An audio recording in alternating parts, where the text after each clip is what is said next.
رحم الله من قرأ الفاتحة.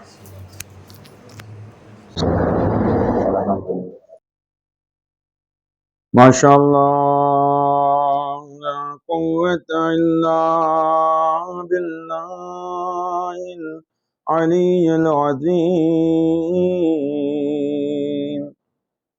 أعوذ بالله من الشيطان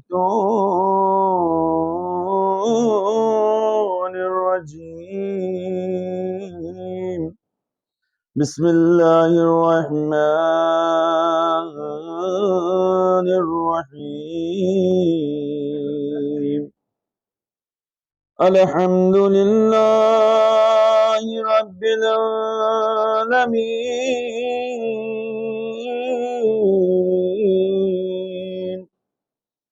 والجنة للموحدين، والنار للعاصين.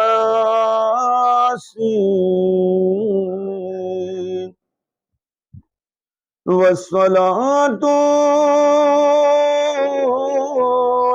والسلام على أشرف الأنبياء والمرسلين، وخاتم النبيين، ومولانا مولى الثقلين، جد الحسن والحسين أبي القاسم محمد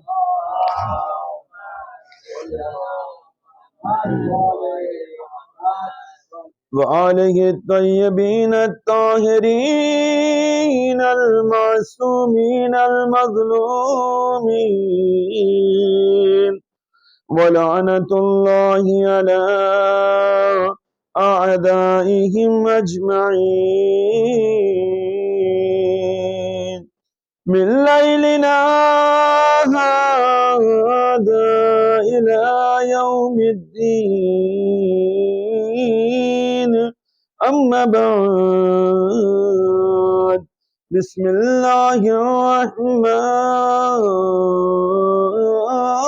الرحيم.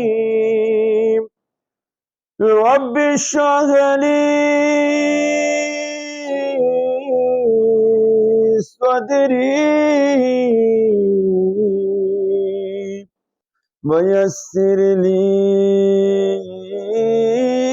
أمري واحلل عقدة من لساني يفقه قولي. وقال الإمام جعفر الصادق عليه الصلاة والسلام، نقلا عن جده رسول الله صلى الله عليه وآله وسلم: لا تقبل أعمال الأمة إلا بولايتنا أهل البيت. صلوات پر محمد.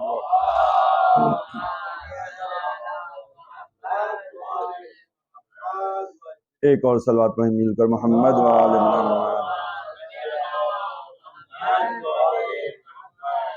برائے سلامتی امام عصر ارواحنا لہ الفدا. مل جل کر صلوات پڑھیں محمد و آل محمد.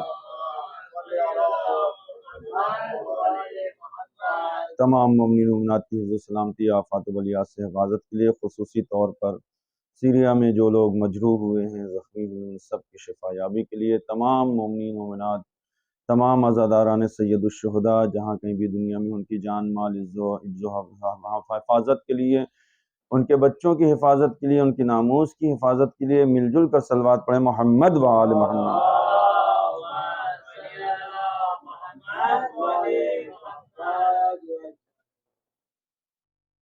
ارباب دانش، معزز سامعین کرام، اہل علم حضرات، مسلسل اس حدیث مبارکہ کے ذیل میں گفتگو کرتے ہوئے آج یہ ہماری نویں گفتگو ہے ماہ محرم الحرام 1445 ہجری، جس کی آج 9ویں تاریخ ہے اور ہم لوگ شب عاشور میں داخل ہو چکے ہیں۔ تتمے کے طور پر، اختتام کے طور پر، ایک نتیجے کے طور پر آج کی یہ گفتگو ہوگی، اور انشاءاللہ کل چونکہ شام غریبہ ہیں لہٰذا صرف مصائب کا تذکرہ رہے گا۔ ابھی تک کی جو گفتگو ہم نے آپ کے سامنے خداوند عالم کے فضل و کرم سے، ائمہ معصومین علیہ السلام کی تائید سے پیش کرنے کی سعادت اور شرف حاصل کرتے رہیں، کہ جس میں چھٹے امام صادق آل محمد، امام جعفر صادق نے ارشاد فرمایا کہ لا تقبل اعمال الامتی الا بولایتنا اہل البیت علیہم الصلاۃ والسلام۔ رسول اسلام سے اس حدیث کو نقل فرمایا کہ رسول اسلام فرماتے ہیں کہ ہم اہل بیت اطہار کی ولایت کے بغیر اس امت کا کوئی بھی عمل قابل قبول نہیں ہے، اس کا کوئی بھی عمل قابل قبول نہیں ہے، ایکسیپٹ نہیں کیا جائے گا بارگاہ رب العزت میں۔ اگر اپنے عمل کی قبولیت چاہتے ہو تو لازم، ضروری اور واجب ہے کہ ہم اہل بیت اطہار علیہ السلام کی ولایت کا اقرار کرو، جیسا کہ پانچویں امام محمد باقر علیہ السلام نے ارشاد فرمایا کہ ہماری ولایت اتنی ہی ضروری ہے کہ انسان پوری کوششیں کر ڈالے، کسی بھی مذہب و ملت کا ماننے والا ہو، کسی بھی فرقے کا ماننے والا ہو، کتنی بھی کوشش کرے، محنت کرے، مشقت کرے، عبادت کرے، یہ کرے، وہ کرے، نیک کام کرے، سب کچھ، لیکن اگر ہماری ولایت نہیں ہے تو خداوند عالم کہتا ہے کہ میں اس عبادت کو، اس کام کو دوست نہیں رکھتا ہوں۔ پتہ چلا خود ولایت اہل بیت اطہار کے بغیر کی گئی عبادتیں، کی گئی مشقتیں، اعمال، سب کچھ خدا کے نزدیک نامقبول ہے۔ اگر اسے مقبول بنانا ہے، اس کو قبول شدہ بنانا ہے، تو خود اہل بیت اطہار علیہ السلام کی ولایت کا اقرار کرنا ہوگا، اس کو ایکسپٹ کرنا ہوگا۔ اور یہ ولایت وہ ولایت ہے کہ امام فرماتے ہیں کہ کسی بھی نبی کو نبوت نہیں ملی، کسی بھی رسول کو رسالت نہیں ملی، مگر یہ کہ ہم اہل بیت اطہار کی ولایت کا پہلے اس سے اقرار کرایا گیا ہے، پھر اس کو نبوت بھی تسلیم ملی ہے اور اس کو رسالت بھی ملی ہے۔ صلوات پڑھے محمد و آل محمد۔ ایک اور صلوات پڑھیں مل جل کر، محمد و آل محمد۔ اسی ذیل میں قرآن مجید کی متعدد آیتوں کی میں نے تلاوت کیا، جس میں سے آج ایک آخری آیت کی تلاوت کروں کہ جو آخری پارے میں سورہ تکاثر کی آیت مبارکہ ہے، اور اس کے ورڈز یہ کیا ہے، آیت کیا ہے، کہتی ثم لتسألن یومئذ عن النعیم۔ پھر یہ جب سارے کام ہو جائیں گے، اعمال، حساب کتاب، سب کچھ ہو جائے گا، سارے سوالات پوچھ لیے جائیں گے، ثم لتسألن یومئذ عن النعیم، پھر اس دن یعنی قیامت کے دن ایک اور سوال پوچھا جائے گا، ایک اور کوشچن کیا جائے گا، ثم لتسألن، سوال کیا جائے گا، سوال پوچھا جائے گا، یومئذ کب؟ قیامت کے دن، یوم محشر، محشر کے دن ایک سوال کرنا باقی رہ گیا، وہ سوال کیا جائے گا یومئذ عن النعیم، کس چیز کے بارے میں؟ نعیم کے بارے میں، نعمت کے بارے میں، ایک ایسی نعمت کے بارے میں جس کا سوال نہیں کیا گیا، اب اس کا سوال کرنا باقی۔ چھٹے امام صادق آل محمد علیہ الصلوۃ والسلام کے خدمت، آپ کے صحابہ نے پوچھا کہ مولا اس آیے مبارکہ کی تفسیر کیا ہے؟ سب کچھ سوال ہو چکے ہیں، یہ کون سی نعمت ہے کہ جس کا سوال کرنا ابھی باقی رہ گیا ہے، جس کے بارے میں ابھی کوشچن کرنا باقی رہ گیا ہے، جس کے بارے میں ابھی پوچھنا باقی رہ گیا ہے؟ امام فرماتے ہیں یہ نعیم، یہ نعمت ہماری ولایت ہے کہ جس کا اعلان غدیر کے دن رسول نے کیا تھا۔ جب تک اس ولایت کا، اس نعمت کا سوال نہیں کیا جائے گا اس وقت تک وہ بہشت کی خوشبو کو سونگھ نہیں سکتا ہے۔ صلوات پڑھے محمد و آل محمد۔ ثم لتسألن یومئذ عن النعیم، اس نعمت کے بارے میں سوال کیا جائے گا۔ اور کیا ہے؟ اہل بیت اطہار کی یہ ولایت راہ نجات نہیں ہے تو کیا ہے؟ پیغمبر اسلام نے ارشاد فرمایا کہ مم اللہ، آگاہ ہو جاؤ، من مات علی حب آل محمد مات شہیدا، آگاہ ہو جاؤ کہ ہم آل محمد کی محبت میں مرنے والے کی موت شہید کی موت ہوتی ہے، وہ شہید ہوتا ہے۔ اس سے بڑا راہ نجات اور کیا ہوگا کہ انسان مر رہا ہے، طبعی موت مر رہا ہے، نہ جنگ کے میدان میں جانے کی ضرورت ہے، نہ کہیں گیا ہے، بلکہ جب وہ مر رہا ہے لیکن آل محمد کی الفت و ولایت و محبت کے ساتھ اس دنیا سے جا رہا ہے تو اس کو جو درجہ مل رہا ہے وہ شہادت کا درجہ نصیب ہو رہا ہے۔ اور یہ شہادت کا درجہ صرف یہی نہیں ہے بلکہ حدیث میں نے ایک دن اس کو ذکر بھی کیا تھا کہ شہید کا درجہ ہے۔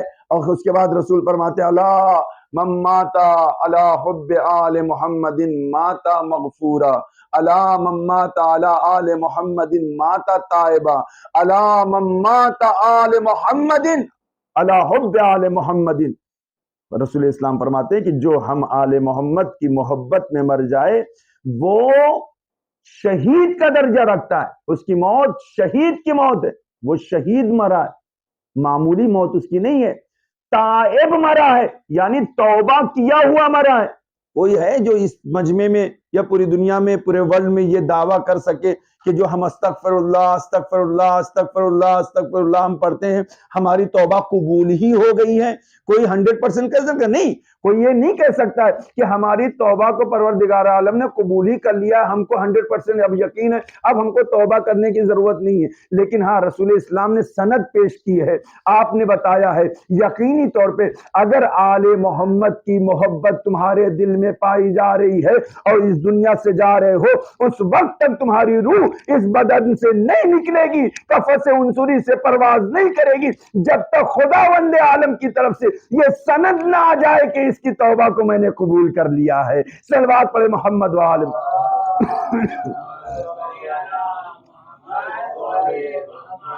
اس کی توبہ قبول ہے اور نجات اس کے لیے ہے، کامیابی اس کے لیے ہے کہ جو توبہ کیا ہوا اس دنیا سے اٹھ جائے، اس کے دامن میں کوئی گناہ کا دھبا نہ ہو، یہاں سے تائب جا رہا ہے، توبہ کیا ہوا اٹھ رہا ہے اس دنیا سے، ماتا مغفورہ مغفرت کیا ہوا یہاں سے جا رہا ہے، یہ سند لے کر جا رہا ہے۔ اچھا یہ تینوں الفاظ کو چھوڑیے، یہ تو اہمیت اپنی رکھتی، اس کے بعد کا جملہ بڑا قیامت کا ہے۔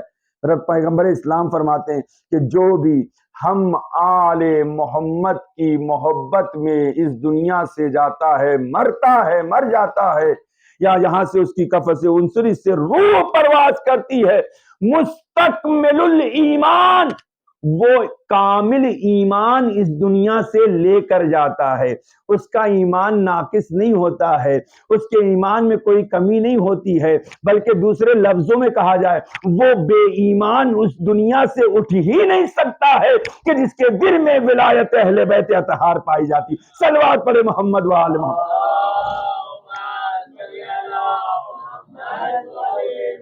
وہ مستکمل الایمان اس دنیا سے جا رہا ہے تو ایمان کو کامل لے کر جا رہا ہے، وہ مستکمل الایمان ہو کر جا رہا ہے، پورا ایمان اس کا کامل۔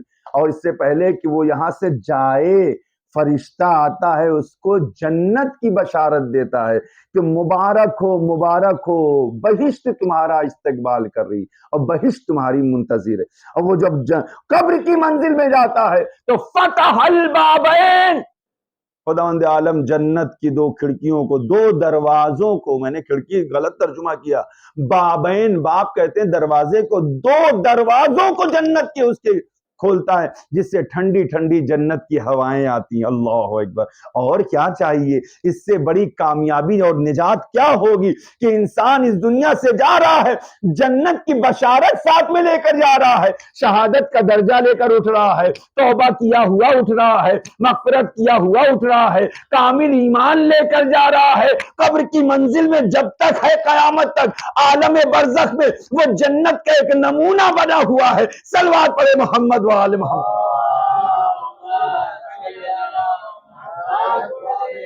ایک اور صلوات پڑھے مل جل کر محمد و آل محمد۔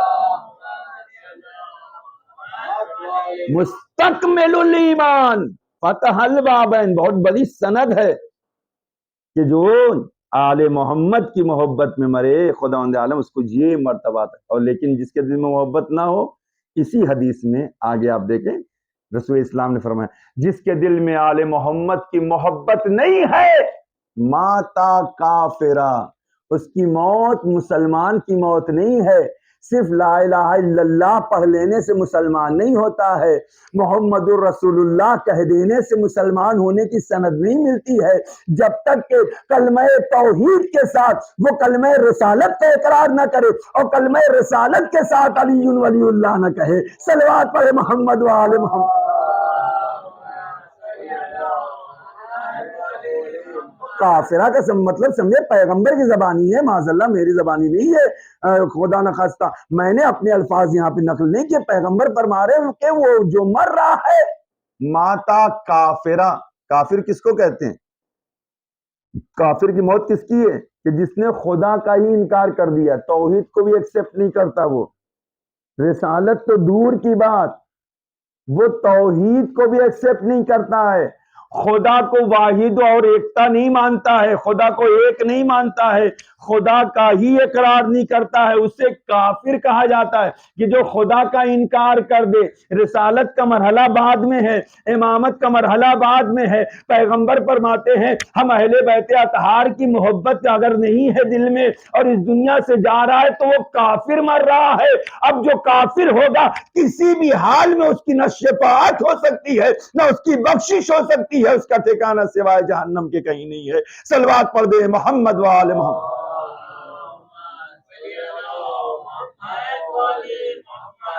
آخری جملہ اس روایت کا، تاکہ اس روایت کو مکمل کر دوں، خود پر پیغمبر اسلام فرماتے ہیں کہ جس کے دل میں ہم آل محمد کی محبت نہیں ہوتی ہے اور اس دنیا سے اٹھتا ہے تو کتب اللہ، خداوند عالم اس کی پیشانی پہ لکھتا ہے۔ کیا لکھتا ہے؟ یوم محشر کے دن، قیامت کے دن جب اٹھایا جائے گا، مبعوث کیا جائے گا، لوگوں کو محشور کیا جائے گا، تو اس کی پیشانی پر لکھا ہوگا، کیا لکھا ہوگا؟ آئسم من رحمت اللہ، یہ شخص وہ ہے کہ جو آج قیامت کے دن محشر کے میدان میں اللہ کی رحمت سے مایوس ہے۔ اللہ کی رحمت کا یہ حصہ نہیں مل سکتا ہے، اللہ کی رحمت کا یہ رحمت اس کو نہیں حاصل ہو سکتی ہے۔ یعنی کہ جس کے دل میں بھی ولایت اہل بیت اطہار علیہ الصلوۃ والسلام نہیں ہے تو وہ یقین کر لے محشر کے میدان میں خدا کی رحمت سب کے شامل حال ہو سکتی ہے، مگر اس کے کہ جس کے دل میں ولایت اہل بیت نہیں ہے، اس کی پیشانی پر خدا لکھ دے گا کہ آج اس کے شامل حال خدا کی رحمت نہیں ہے۔ جس کے شامل حال خدا کی رحمت نہ ہو اسے صرف جہنم آواز دیتی ہے، جنت اسے بلا نہیں سکتی ہے۔ صلوات پڑھے محمد و آل محمد۔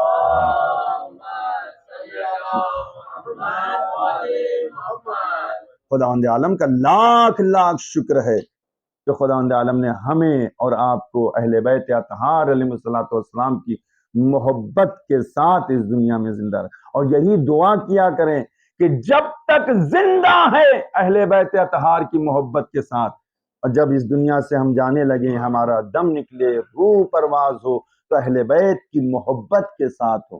عجب مزہ ہے اہل بیت کی محبت کا، عجب لطف ہے اہل بیت کی محبت کا، ہر ایک کے شامل حال نہیں ہے۔ خداوند عالم نے اس نعمت کو ان لوگوں کے حوالے کیا ہے جن کی نسلوں میں پاک و پاکیزگی کو دیکھا ہے، طیب و طہارت کو دیکھا ہے، جن کی نسلیں طیب و طاہر ہیں، علی ولی اللہ کہنا، معصومین علیہ الصلوۃ والسلام کی امامت کو ایکسپٹ کرنا، آپ کو خدا کا ولی ماننا، ان کی محبت اپنے دل میں راسخ کرنا، ان کی الفت کا اقرار کرنا، اس بات کی دلیل ہے کہ ہمارے آباء و اجداد جو تھے وہ بھی پاک و پاکیزہ تھے، ہماری نسلیں بھی پاک و پاکیزہ۔ یہ بہت بڑی سند ہے، کیونکہ یہاں پر خود مولائے کائنات کی حدیث ہے پیغمبر اسلام سے کہ اے علی، رسول مولائے کائنات نے نقل فرمایا کہ رسول اسلام نقل فرماتے ہیں، انہوں نے مجھ سے فرمایا کہ اے علی، تم سے وہی محبت کرے گا کہ جو طیب النسل ہوگا، طیب النسل جس کی نسل پاکیزہ ہو، طیب و طاہر، لیکن اے علی تمہاری نفرت، تمہارا بغض اور تمہارا حسد صرف اس کے اندر میں پایا جائے گا کہ جس کے یہاں طہارت نہیں پائی جاتی ہے، جس کی نسل میں کوئی خرابی پائی جاتی ہے، چاہے وہ کسی اعتبار سے ہو، چاہے جس اعتبار سے بھی ہو، اگر اس کے ذہن میں اور اس کی نسل میں کہیں سے بھی کوئی کمی یا خرابی ہے تو اس کے دل میں تمہاری محبت و ولایت نہیں آ سکتی ہے۔ ولایت و محبت وہ پاکیزہ نعمت ہے کہ جو خدا طہارتوں کو دیکھ کر عطا کرتا ہے، کیونکہ اہل بیت اطہار علیہ الصلوۃ والسلام طیب و طاہر ہیں، پاک و پاکیزہ ہیں، لہذا ان سے محبت جو ہے وہ بھی پاک و پاکیزہ ہونا چاہیے۔ اب اس چیز کو آپ غور کریں کہ اہل بیت اطہار علیہ الصلوۃ والسلام کے لیے خداوند عالم نے طہارت کی سند پیش کیا ہے۔ طہارت کی سند، انما یرید اللہ لیذھب عنکم الرجس اہل البیت ویطہرکم تطہیرا۔ صلوات پڑھیں۔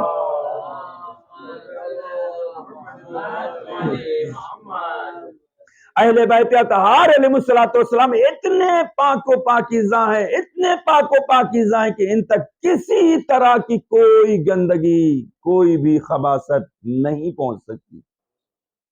یہاں نجاست کی بہت سے لوگ یہاں پر ترجمہ غلط کرتے ہیں، ترجمہ نجاست نہیں ہے یہاں پر، انما یرید اللہ لیذھب عنکم الرجس، لفظ رجس ہے، را جیم سین، رجس کا لفظ ہے۔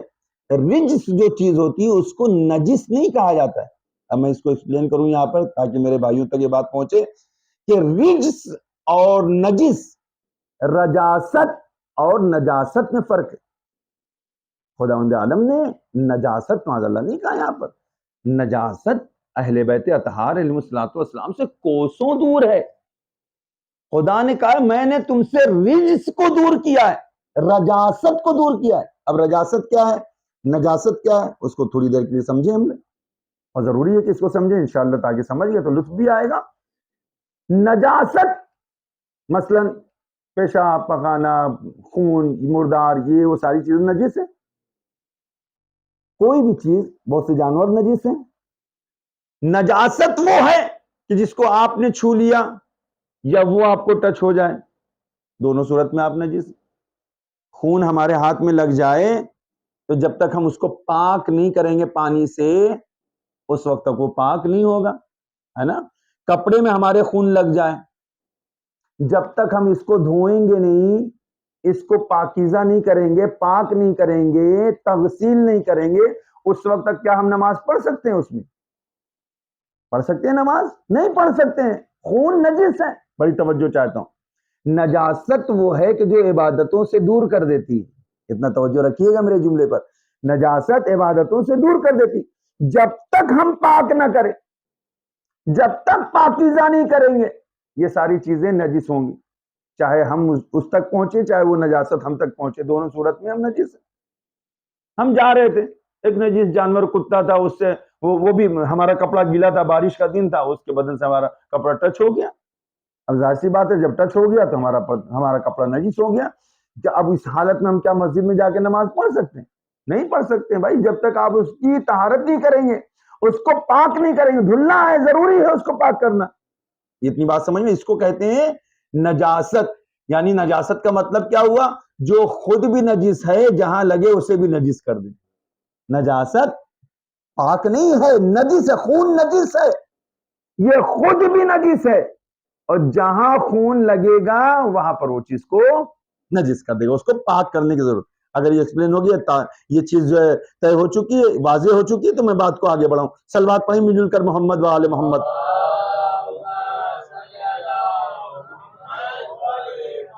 یہ نجاست ہے، اس کو نجاست کا، جو خود بھی نجس دوسری چیز کو نجس کر دے۔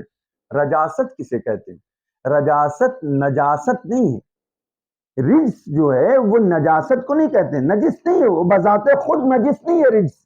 رجس کہتے ہیں، رجاست کہتے ہیں کثافت، گندگی۔ گندگی کثافت ہو سکتا ہے، نجس بھی ہو سکتا ہے، پاک۔ مثال طور پہ میں ایک مثال دوں آپ کو، یہ آپ امام بارگاہ در زینب، ظاہر سی بات ہے اس میں روزانہ جھاڑو لگتا ہوگا، اس کو روزانہ صاف کیا جاتا ہوگا۔ اب اس کو جو صاف کیا آپ نے، احمد بھائی نے صاف کیا، اس کو جھاڑو لگا رہے تھے، اس کو تھوڑا بہت کچرا نکلا، فوراً مولانا صاحب بھی آ گئے، اذان کا ٹائم ہو گیا، نماز کے لیے کھڑے ہو گئے۔ اب یہ بتائیے، ہاتھ ان کا گندا تھا، اسی سے اٹھا کر کچرا پھینکا تھا انہوں نے، مٹی تھی، دھول تھی، یا مطلب بوٹل تھی، یہ تھا وہ تھا، کاغذ تھے، ٹیشو تھے، بہت سی چیزیں ہاتھ سے اٹھا کے انہوں نے پھینک دیا، فوراً نماز کا ٹائم ہو گیا۔ اب ایک سوال میں آپ سے پوچھتا ہوں، یہیں پہ صاف کر رہے تھے نا اسی حسینیہ میں، اسی در زینب میں، اب یہ بتائیے کیا اسی حالت میں وہ نماز پڑھ سکتے ہیں یا نہیں پڑھ سکتے؟ بہت توجہ، بڑی توجہ چاہتا ہوں۔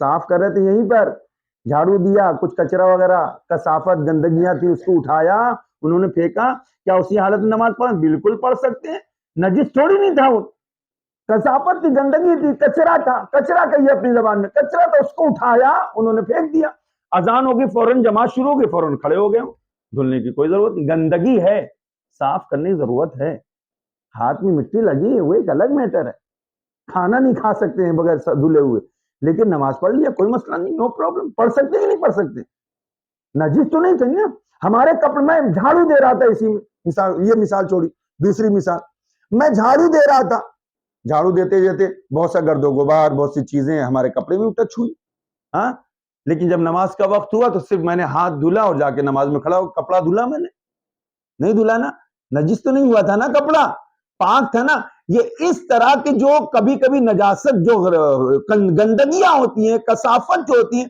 کبھی ظاہری طور پر ہوتی ہیں، کبھی باطنی طور پر کچھ گندگیاں ہوتی ہیں۔ یہ ظاہری گندگی تھی جو کچرے کی صورت میں تھی، کثافت کی صورت میں تھی، اور کچھ باطنی گندگی ہوتی ہے، مثلا جھوٹ بول رہے ہیں، غیبت کر رہے ہیں، کسی کی برائی کر رہے ہیں، حسد ہے کسی سے، نفرت کسی سے، دل کو اپنے گندا کر رہے ہیں، اس کو آلودہ کر رہے ہیں، یہ بھی ایک کثافت ہے، یہ باطنی کثافت ہے، یہ ظاہری کثافت ہے۔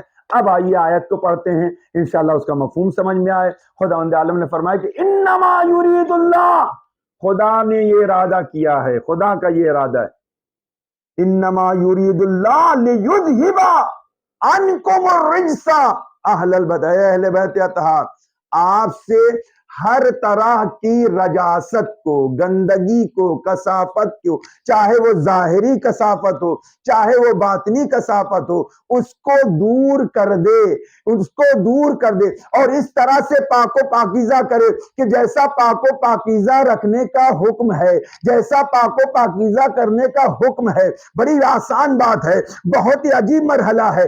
خداوند عالم نے اہل بیت اطہار علیہ السلام کو نجاستوں سے کوسوں دور رکھا ہے۔ اس طرح کی جو کثافتیں ہیں، کبھی کفر کی صورت میں، کبھی منافقت کی صورت میں، کبھی گندگیوں کی صورت میں، کبھی منافقوں کی صورت میں، خدا نے فرمایا ہم نے ہر طرح کی کثافت سے آپ کو دور رکھا ہے۔ اب جس کے دل میں بھی اہل بیت کی یہ محبت پائی جاتی ہے، یہ پاکیزگی پائی جاتی ہے، یہ طہارت پائی جاتی ہے، اب اس کے لیے ضروری ہے کہ اپنے دل کو حسد کی کثافت سے دور کرے، نفرت کی کثافت سے دور رکھے، غیبت کی کثافت سے دور رکھے، چغلی کی کثافت سے دور رکھے، کیونکہ جہاں یہ گندگیاں رہیں گی اہل بیت کی پاکیزہ محبت نہیں آ سکتی ہے۔ صلوات پڑھے محمد وال۔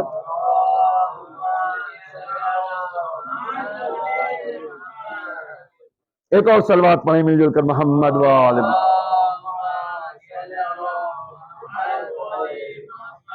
یہ گندگیاں جہاں بھی رہیں گی جس صورت میں، وہاں پر یہ پاکیزہ محبت نہیں آ سکتی۔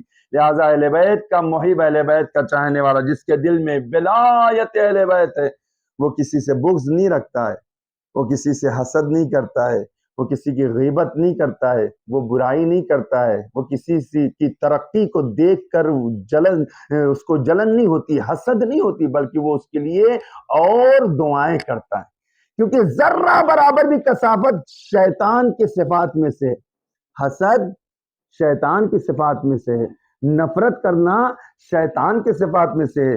ایک مومن کے دل میں ایک ہی وقت میں رحمان سے بھی محبت ہو، شیطان سے بھی محبت نہیں ہو سکتا ہے۔ صلوات پڑھے محمد وآل محمد۔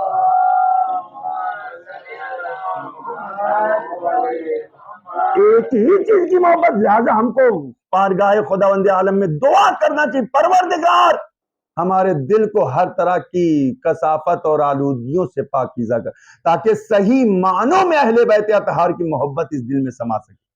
اور یقیناً جب ہمارے دل میں یہ محبت ہوگی تو ہماری زندگی کامیاب ہے، یہی راہ نجات ہے، یہ اہل بیت اطہار علیہ الصلوۃ والسلام ہی راہ نجات ہے، اور بغیر ان کے کسی کو نجات حاصل نہیں ہو سکتی۔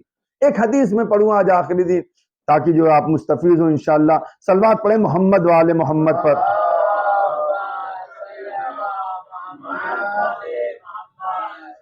اس روایت کو قندوزی حنفی نے ینابیع المودت میں، کتاب ینابیع المودت، اس میں مولا امیر المومنین علیہ الصلوۃ والسلام سے نقل کیا ہے یہ حدیث، اس کا جو میں نے ریفرنس دیا آپ کو، کتاب کا نام بھی ہے، راوی کا نام بھی ہے، اور خود جو روایت کو نقل کرنے خود مولا کائنات سے اس روایت کو، مولا کائنات فرماتے ہیں کہ قال رسول اللہ صلی اللہ علیہ وآلہ وسلم، پیغمبر اسلام نے ارشاد فرمایا، کیا ارشاد فرمایا؟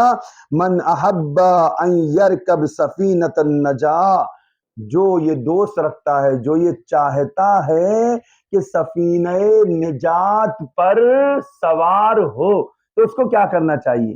ابھی اس کو ایکسپلین کرتا ہوں کہ سفینہ نجات ہے کیا۔ جو چاہتا ہے نجات حاصل کرے، اس پر سوار ہو، اس کو کیا کرنا چاہیے؟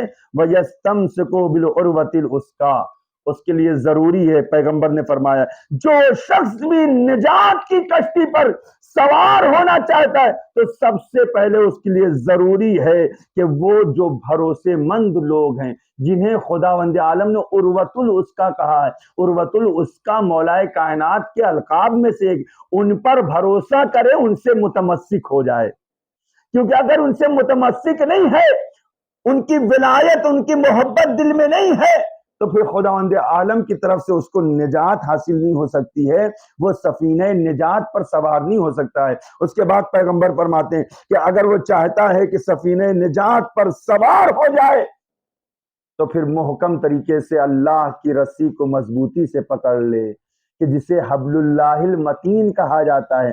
تمام اہل تفاسیر نے نقل کیا ہے کہ حبل اللہ المتین وہ رسی ہے، وہ ولایت کی رسی ہے کہ جس کو پکڑ کر انسان نجات حاصل کر سکتا ہے، کیونکہ اگر ولایت کو اس نے چھوڑ دیا تو وہ دو راہے پر آ کر رہ جائے گا اور اسے نجات نہیں حاصل ہو سکتی۔ صلوات پڑھے محمد وآل محمد۔ اس دو جملے کے بعد عجیب جملہ ہے پیغمبر اسلام کا۔ پیغمبر اسلام صلی اللہ علیہ وآلہ وسلم فرماتے ہیں کہ پروردگار، یہاں پہ بیان فرمایا کہ بالعروۃ الوثقیٰ وَيَعْتَصِمُ بِحَبْلِ اللَّهِ الْمَتِينِ، پھر اس کے بعد پیغمبر فرماتے ہیں پروردگار تو اس کو دوست رکھنا کہ جو علی کو دوست رکھتا ہے، اور تو اسے دشمن رکھنا کہ جو علی کو دشمن رکھتا ہے، یا جس کے دل میں علی کی ولایت و محبت نہیں ہے، اے میرے پروردگار تو اس کو دوست رکھنا کہ جو علی کے بعد ان کی اولاد، جنہیں ائمہ طاہرین کہا جاتا ہے، جو ان کی اولاد میں سے ہیں، ان سے محبت رکھتے ہو۔ پالنے والے تو ان سے نفرت کرنا کہ جو ان کی اولاد سے نفرت اور بغض رکھتے ہیں۔ یہ حدیث کے جملے ہیں، میرے جملے نہیں ہیں۔ خلفاء فإنہم، اور یہ لوگ کون ہیں؟ جو فرزند مولا کائنات علی کی نسل میں ہیں۔ یہ ہے کون؟ پیغمبر فرماتے ہیں کہ یہ کون لوگ ہیں کہ بالائمۃ من ولدہ فإنہم خلفائی، اے لوگو جان لو یہ میرے خلیفہ ہیں میرے بعد، میرے جانشین ہیں، وہ اوسیائی اور یہ میرے وسیع ہیں، وہ حجج اللہ علی خلقہ من بعدی اور اللہ کی طرف سے اللہ کی یہ نشانیاں ہیں میرے بعد، یہ تم پر، یہ حجت خدا ہے تم پر میرے بعد روئے زمین پر اگر کوئی حجت خدا ہے تو یہ 12 معصوم امام ہیں اور یہ ائمہ طاہرین ہیں، جن کا ساتھ دے کر، جن کی ولایت کا اقرار کر کے تم کشتی نجات پر سوار ہو سکتے ہو، اور اگر ان میں سے کسی ایک کا بھی ساتھ چھوڑا تو یاد رکھو کشتی نجات پر تم سوار نہیں ہو سکتے ہو، تمہیں نجات نہیں حاصل ہو سکتی۔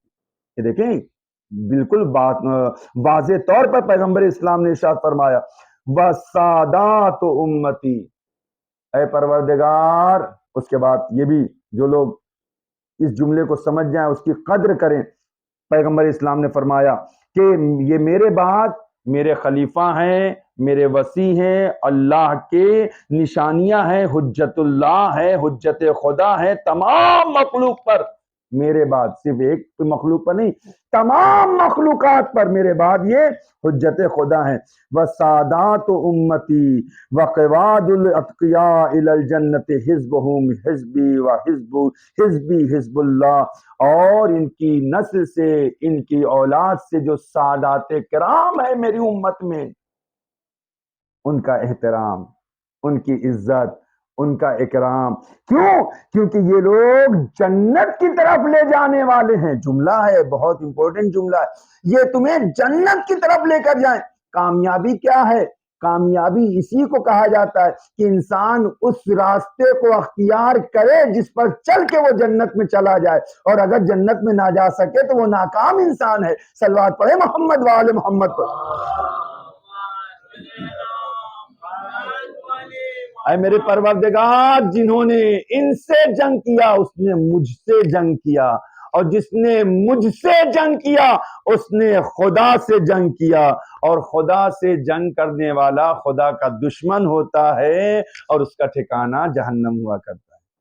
یہ حدیث پیغمبر اسلام کی معتبر حدیث ینابیع المودت کتاب سے، جو کہ اہل سنت کی کتاب ہے، اس میں خود اس کے عالم نے اور اس کتاب کو لکھنے والے قندوزی حنفی نے اس روایت کو مولا امیر المومنین سے نقل فرمایا کہ مولا نے رسول اسلام سے اس حدیث کو نقل فرمایا کہ رسول نے فرمایا کہ یہ میرے بعد میرے خلیفہ ہیں، ان کی کشتی پر اگر تم سوار ہوئے تو تمہیں نجات حاصل ہوگی۔ بس میں یہیں پہ آپ بات کو تمام کرتا ہوں، اور واضح طور پر اگر نہ سمجھ میں آئے تو پھر پیغمبر اسلام نے وہ مشہور و معروف حدیث کہ جو تمام اہل سنت کے راویوں نے، تمام مورخین نے، تمام محدثین نے نقل فرمایا کہ پیغمبر اسلام نے ارشاد فرمایا ان الحسین مصباح الہدی وسفینۃ النجاۃ، اگر تم ہدایت چاہتے ہو تو دیکھو بے شک میرا حسین، یہ حسین مصباح الہدی ہے، ہدایت کا چراغ ہے،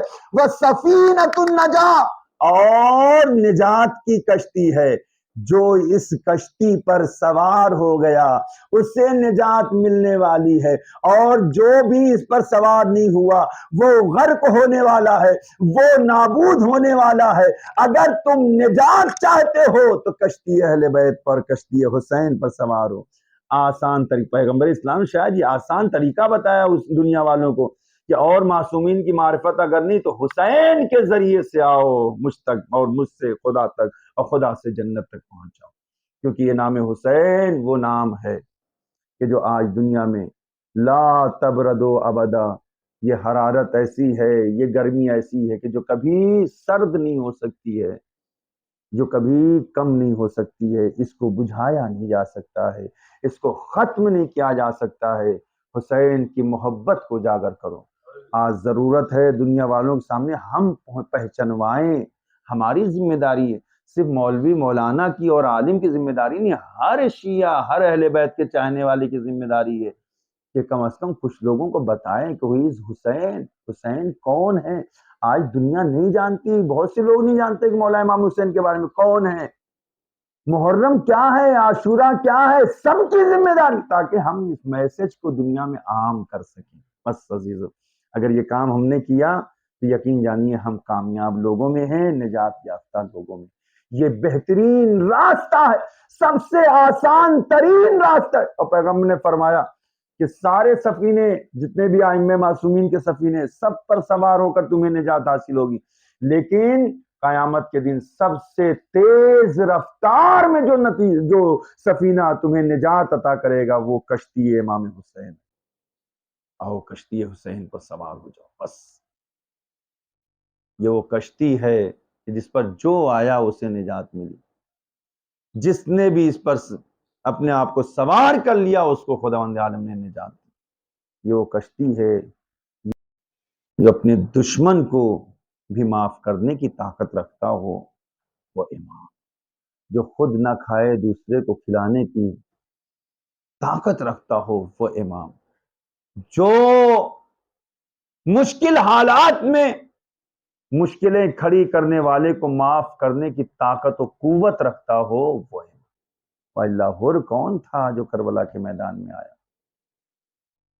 مولا نے جب اس کو آتے ہوئے دیکھا تو اس کو اپنے سینے سے لگایا ہے، ہر تم غربت محسوس نہ کرنا، تم حسین کے پاس آئے، جزاکم ربکم خیر الجزا۔ بس عزادارو کیسے عرض کرا جائے تو جملے مصائب کے اور ابتے مصائب شام وہ شام ختم ہوئی کہ جو 9 محرم کی تھی، اب جو شب ہے وہ شب عاشور ہے۔ شب عاشور ذرا خیام حسینی میں ایک مرتبہ نظر تو کر کے دیکھیں، حسین نے یہی وہ شب ہے کہ ایک ایک صحابی کو، ایک ایک چاہنے والے کو اس کا جنت میں کیا مقام ہے، مرتبہ ہے، دکھایا۔ حبیب دیکھ رہے ہو جنت میں تمہارا یہ مقام ہے، زہیر دیکھ رہے ہو یہ جنت میں تمہارا مقام، سعید آؤ میں تمہیں دکھاؤں، نافع آؤ میں تمہیں دکھاؤں تمہارا مقام کیا۔ اللہ اکبر، یہ شب عاشور ہے کہ عزادارو ایک مرتبہ حسین خیموں کا تلایا پھر رہے ہیں، نافع ابن ہلال کہتے ہیں کہ میں آہستہ آہستہ آہستہ آہستہ حسین کے پیچھے پیچھے تھا، کہیں رات کا اندھیرا ہے، میرے دل میں یہ خیال تھا کہ کہیں ایسا نہ ہو کہ کوئی حسین آقا پر حملہ کرے۔ ایک مرتبہ جب قدموں کی آہٹ کو سنا، حسین نے کہا ہلال ابن ہلال، نافع اتنی آہستہ کیوں، آؤ میرے قریب آ جاؤ، آنا ہی چاہتے ہو تو میرے پاس آ جاؤ۔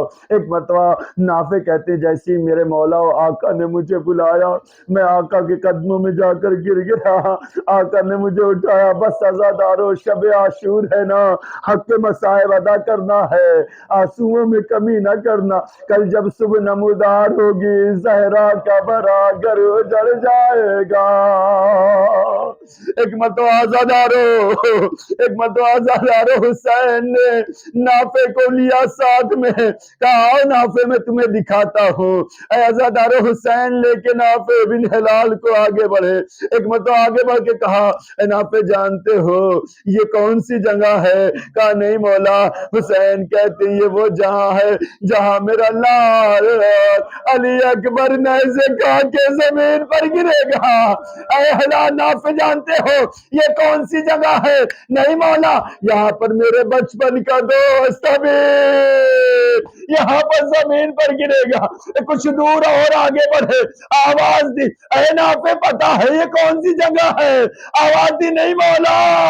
کہتے یہ وہ جگہ ہے جہاں میرے دو شیروں نے محمد جزاکم ربکم خیر الجزا ایک ایک کا مقام شہادت دکھاتے رہے۔ ایک مقام پر پہنچے جہاں رونے کی کچھ آواز سنائی دی۔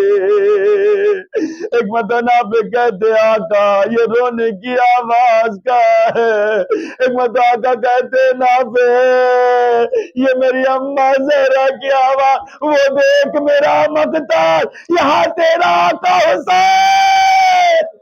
ہاں جزاکم ربکم خیر الجزا۔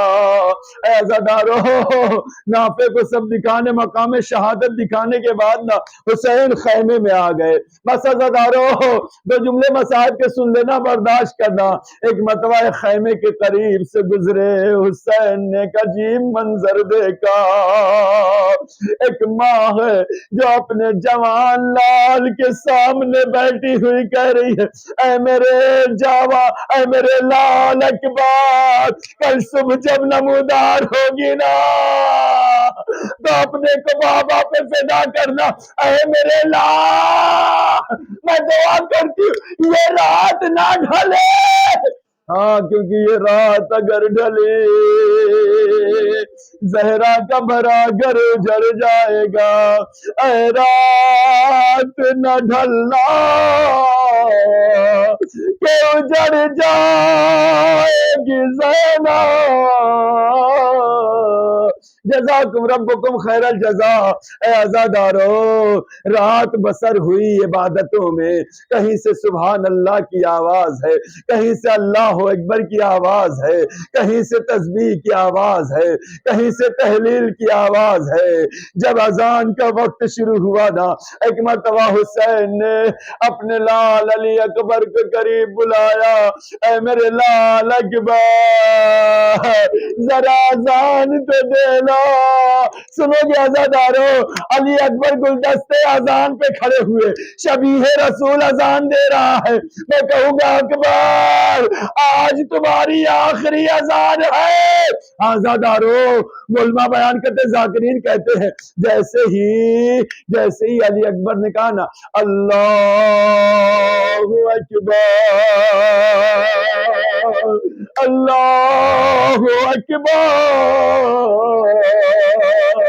خیمے سے زینب نے فضہ سے کہا اے فضہ جا کے اکبر سے کہنا ذرا تیز آواز میں اذان دے. آزادارو جزاکم ربکم خیر الجزا. خدا آپ کو کوئی غم نہ دے آزادارو. بس آخری جملہ سن لینا آزادارو, اسے سن کے برداشت کرنا. آزادارو فضہ کہتی ہے اے شہزاد علی اکبر میری شہزادی کا حکم ہے ذرا تیز آواز تاکہ بیویاں تمہاری آواز کو باقاعدہ سن سکے.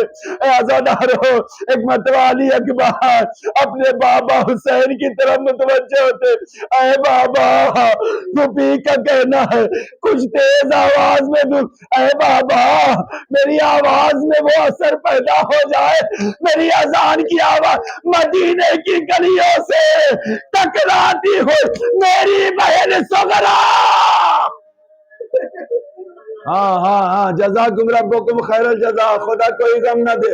لو عزادارو صبح تمام ہو گئی, ایک کے بعد ایک انصار جام شہادت نوش کر رہا. عزادارو جب انصار شہید ہو گئے نا ایک مرتبہ حسین کے قریب بنی ہاشم کے جوان جمع ہو گئے. آقا ہم آپ کی حفاظت کریں گے, مولا آپ کی حفاظت ہم کریں گے, آقا حسین ہم آپ کی حفاظت کریں گے. اتنے میں حسین نے ایک ایک کے چہرے کی طرف دیکھا, آواز دی میرے لال اکبر تقدم ولدی. اے میرے لال اکبر آگے بڑھو, اکبر آگے بڑھو. جانتے ہو عزادارو علی اکبر کو حسین نے سب سے پہلے اجازت دی. بنی ہاشم میں پہلا شہید اگر کوئی وہ علی اکبر. ہاں عزادارو جزاکم. بس دو جملے سن لینا علی اکبر کے حوالے سے. ہاں عزادارو ایک مرتبہ علی اکبر کو اجازت ملی, علی اکبر نکلنے لگے نا حسین نے روکا. لال اکبر ذرا رک جا. بابا جان کیا ہوا؟ جا اپنی پھوپھی زینب سے اجازت لے لے پہلے, اس نے 18 سال تجھے پالا ہے. عزادارو نہیں پتا علی اکبر زینب کے پاس کیسے پہنچے, لیکن راوی کہتا ہے کہ جب علی اکبر خیمے سے نکل رہے تھے نا کبھی خیمے کا پردہ اٹھتا تھا, کبھی گرتا تھا, کبھی اٹھتا تھا, کبھی گرتا تھا.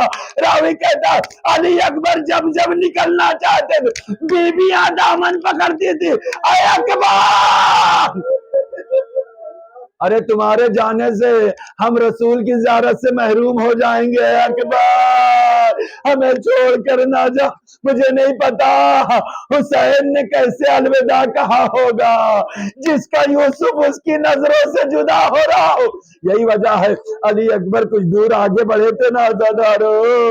ایک مرتبہ اکبر کو یہ محسوس ہوا پیچھے کوئی آ رہا ہے.